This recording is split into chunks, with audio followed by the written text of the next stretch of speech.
nakakabangag. Magandang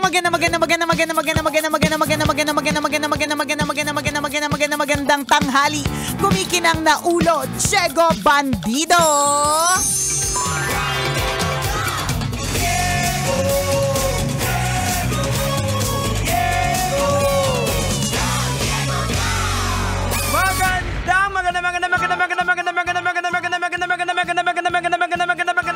Magandang tanghali. Kumikinang ina.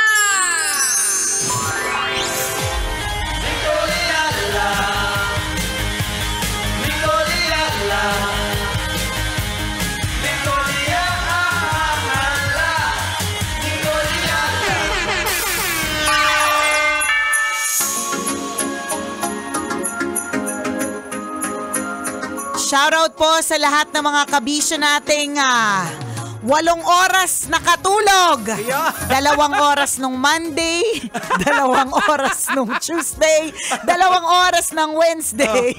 Installment yung 8 hours. Installment yung 8 hours. Nakakaloka.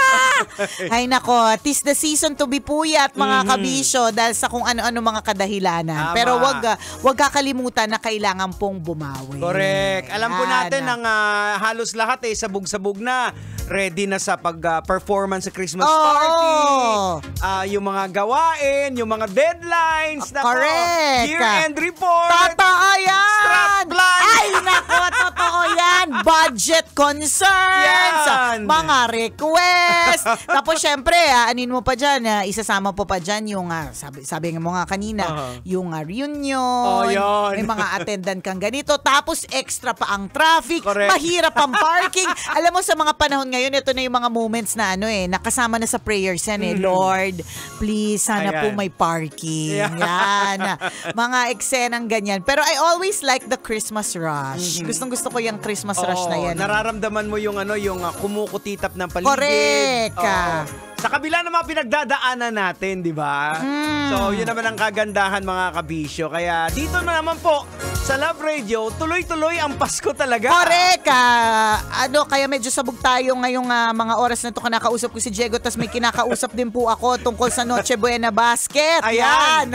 Oo, kasi namimigay po kami ng Noche Buena Basket. Ayan, tama. Napaka-bongacious ng ating Love Radio Noche Buena Basket na pinamimigay po namin sa iba't ibang mga kabisyo natin na nahuhuli natin na nakatutok sa Love Radio. Ito na ba, i-announce ba natin? Kasi meron tayong nahuli na Noche Buena Basket winner. Talaga ba? Pwede. Sige. Ito na. Sino ba yan? Sino ba yan? Pakinggan natin. Pakinggan natin. At ito naman ulit tayo dito sa lugar ng Pasay at meron tayong nakita isa na namang napakagwapong nagngangalang si Gerald Marzo. Gerald, isang certified kabisyo rin. Sir Gerald, balita ko lagi ka raw nakikinig ng Love Radio. Bakit naman? Kasi nakakawala ng stress. Kumbaga, mga happy moments lalo na si Rocky Terra. Ayun, happy moments with Rocky Terra. At dahil dyan, ang ganda ng sagot mo, ito rin ang magandang package mula sa Love Radio Manila. Isang Noche Buena para sa'yo. Yes, at meron ka bang gustong sabihin sa mga certified kabisyo na nakikinig ngayon? Makinig lang ng makinig. Nakakawala talaga na siya ng stress.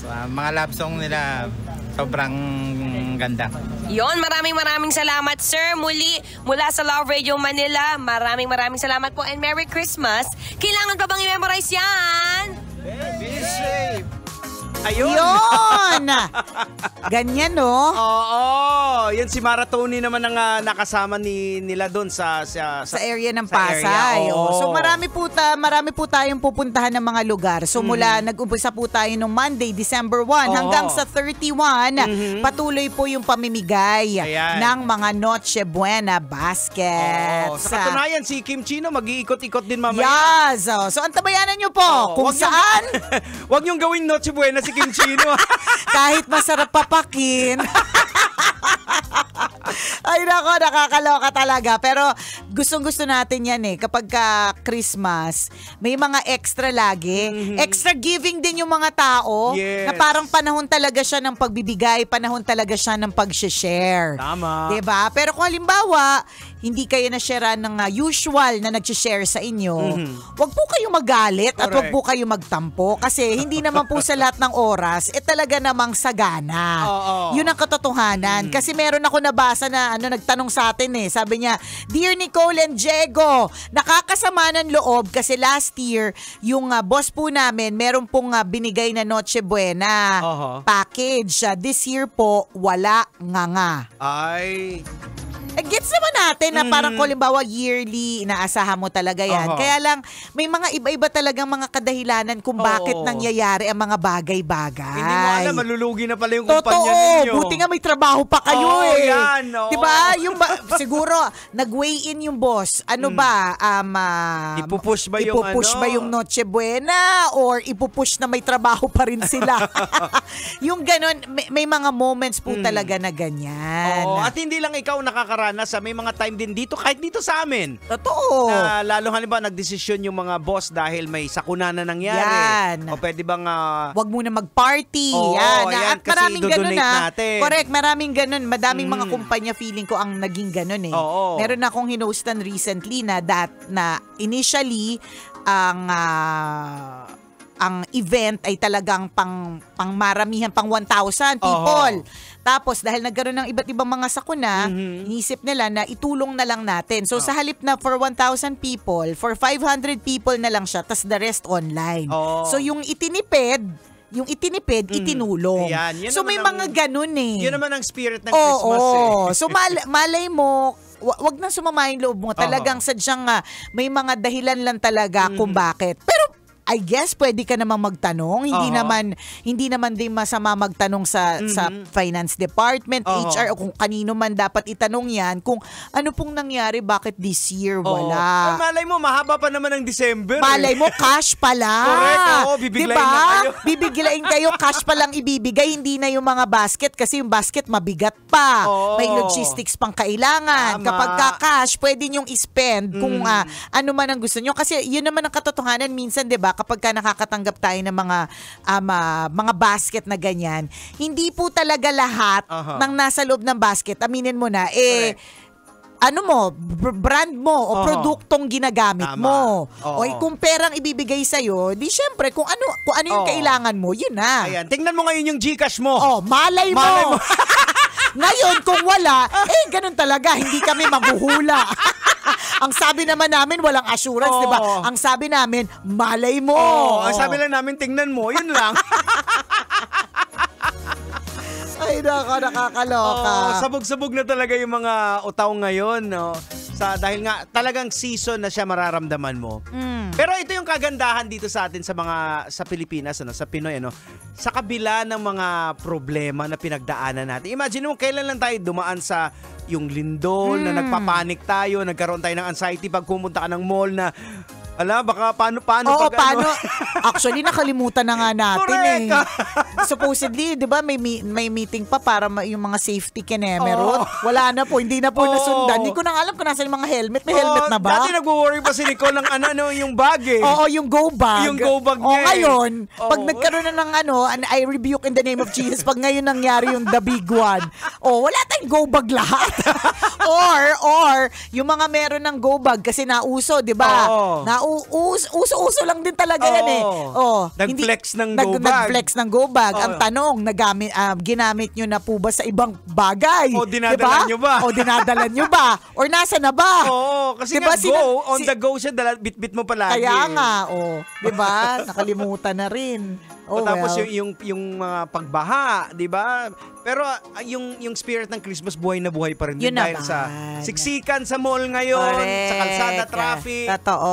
Di ba? Tsaka extra yung mga lights. Gustong-gusto ko talaga yan kapag panahon ng Kapaskuhan Kaya ramdam mo talaga yung pagkatapos ng Christmas, yung pag nagtatanggal na ng mga ilaw, ng mga dating makulay, ganyan. So let's just enjoy the season. Ayan. Yun lang naman po, kahit na medyo maraming ginagawa, medyo madaming minamadali o pinupush, 'di ba? Ang mahalaga ay ma-enjoy pa rin natin yung season. Correct. Yan. So yung mga pupunta ngayon ng kanilang Christmas party. Ayan na! Ayan, ready na. Ready na!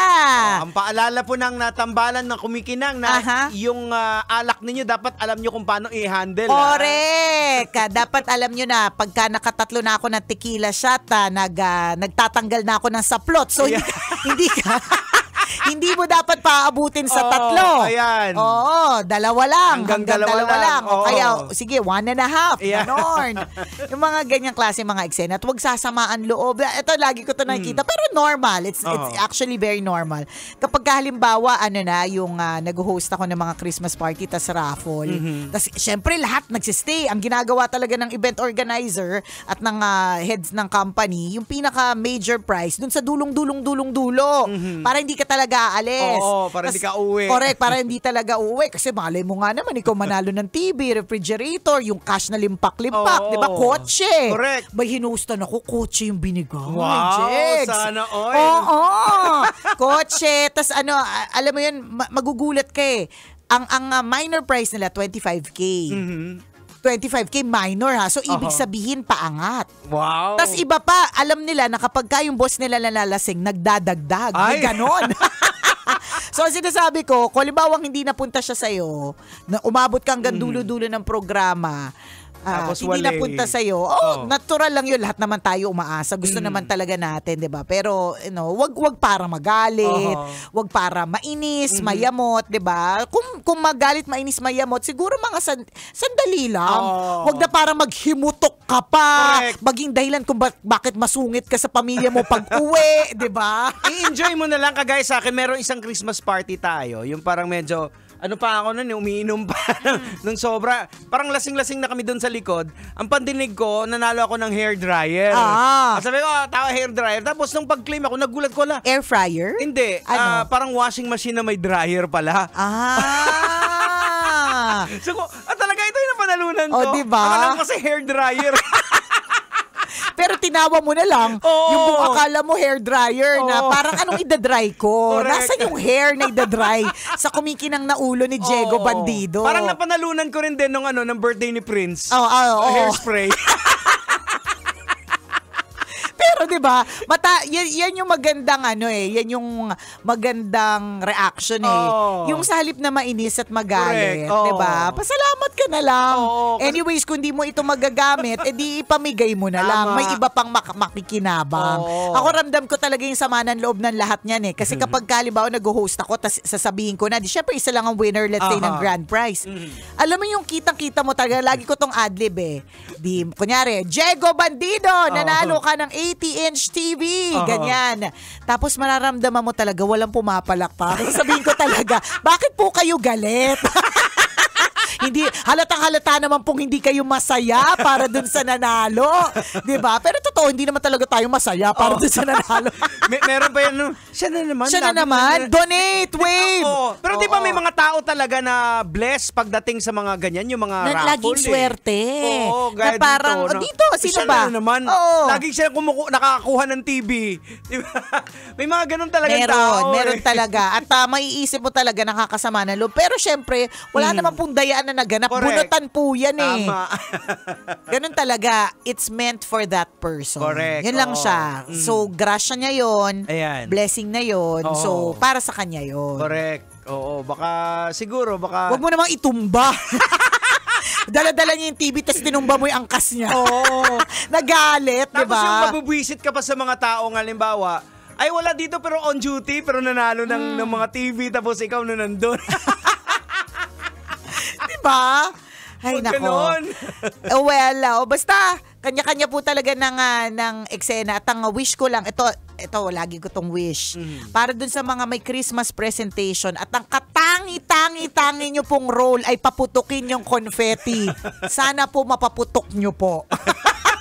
Kasi ilang beses ko na nakita yan, Jegs, na talagang, yung hirap na hirap silang, kasi minsan, matigas naman talaga. Hindi kasi minsan di nila alam Or minsan, yun pa. So, yun yung mga lessons to be learned lagi, 'di ba? Double check.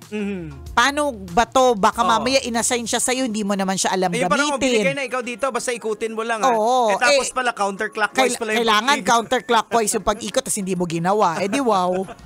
Tapos na lahat ikaw. Oo, ikaw, di ba? Ilang beses ko na nakita, yun na nga lang ang gagawin mo. Pasasabugin mo yung confetti, hindi mo pa nagawa.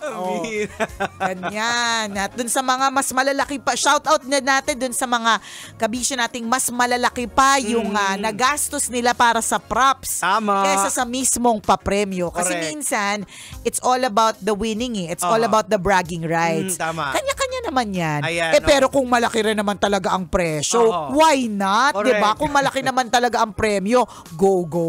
Parang bonus, parang ano na lang din yan may Christmas party kayo tapos hindi ka nabunot. Ang dapat tingnan mo na meron pa kayong Christmas party. Totoo. Bonus na lang kung ano makukuha mo. Alam mo, meron akong kakilala na ganyan na sinabi niya yan na dahil wala na siyang regular na work, sabi niya yan na kasi there was a time na nagreklamo ako na Christmas party na naman. Sabi ko, busog na ako or parang hindi pa ako natutunawan or pagod na ako sa traffic. Tapos that person made me realize na buti ka nga may ina-attendan ka na Christmas party. Yun talaga yun. Yun ang na lagi nating tatandaan na minsan yung mga bagay na nirereklamo po natin, pangarap pala ng ibang tao. So pangarap nila magkaroon ng Christmas party. Pangarap nilang mapahagod dahil traffic. Dahil ang Christmas party ay malayo. Yung mga ganun ba? Pero ang Christmas party ba nakasaad sa batas yan? Pero wala naman, di ba? So ibig sabihin, it's an extra effort ng kumpanya. Correct. So wag na masyadong pulaan. Kasi minsan pinupulaan pa natin bakit ganito lang? Bakit ito lang? Pero sa totoo lang yung sinasabi mong ito lang, kunyari, wine na let's say, magkano? Kunyari 150 na wine o kaya na inumin. Sasabihin mo, ito lang yung pinamigay. I-times mo yung 150 sa ilan kayo sa kumpanya. Correct. Ang laki din yun. Ang laki din nun. Iba pa yung pinakain kayo. Tama. Diba? Iba pa yun. Ganon. So, wag nang reklamo yung pula ng pula. Well, natural naman din sa atin yan. Huwag tayong plastic, Diego. Tayo din naman. Reklamador tayo. Tingnan mo yung kwento ko sa iyo na hinustan ko 25,000 minor price. Anong automatic reaction mo? Sana sinasabi namin sa mga sarili namin to. Sana all na 25K, di ba? Kasi tayo, reklamador din tayo. Kaya namin sinishare sa inyo. Kasi kami reklamador kami. Para kayo, hindi nyo gawin. Ayan. Maging masaya po tayo para sa iba. Maging masaya tayo para sa iba. Pero totoo yun balikan lang po natin na masyado tayo minsan nagreklamo about this season na traffic, this season na may pinupuntahan. Ano ba yan? Kailangan pang magbihis. Ano ba yan? Ang dami kong, alam mo yung mga ganon. Pero sa totoo lang, pangarap yan ng iba. Mag-costume. Tama. Maka-attend ng party. Yes. Makarinig ng speech ng presidente. Kasi minsan may mga ganon pa tayong pagpupulan. Tagal naman. Hindi kailan niya ba sasabihin yung bonus? May presentation pa, nagreklamo pa, may ano ba yan? May presentation pa tungkol sa mga ginawa. 'Di ba? Pero tandaan mo, may mga ibang gusto, pangarap nila yan. Makakita ng presentation. Tsaka yung speech ng mga presidente, ng mga boss, minsan bigyan din natin ng kasi kung minsan di natin pinapakinggan. Correct. Kasi yun yung parang report niya for the whole year. For the whole year. Kung anong mga nangyari. Pagpasalamat natin. Speaking of pasalamat pala tayo sa Century Chemicals. Hello, thank you po. Sa Guardian Alcohol. Salamat po sa pag-Guardian Alcohol po ninyo. Sigurado't garantisado. Ayan, Oras natin, 12:39. Ako pong kumikinang na ulo, Diego Bandido. At akong kumikinang ina mo, Nicole Liala. Kailangan pa bang i-memorize yan? Basic! That portion was brought. Ayan, busy na po ang lahat, parang ang init. 23 yung aircon. Ayun. Tingnan mo. Wala na. Wala na kami masasabi. Sandali lang, bibili ko muna yung mga PA. Shout out pala natin yung pupuntahan natin mamaya. Shout out. Mamaya. Shout out natin. Mamaya na. Baka magpuntahan sila lahat. Ay, oo nga pala, Hindi ko kasi, baka exclusive kasi siya. Oo. Basta shout out sa inyo. Yung pupuntahan mamaya. Yan. Shout out natin bukas. Bukas. So siya, exit na muna. Bye-bye!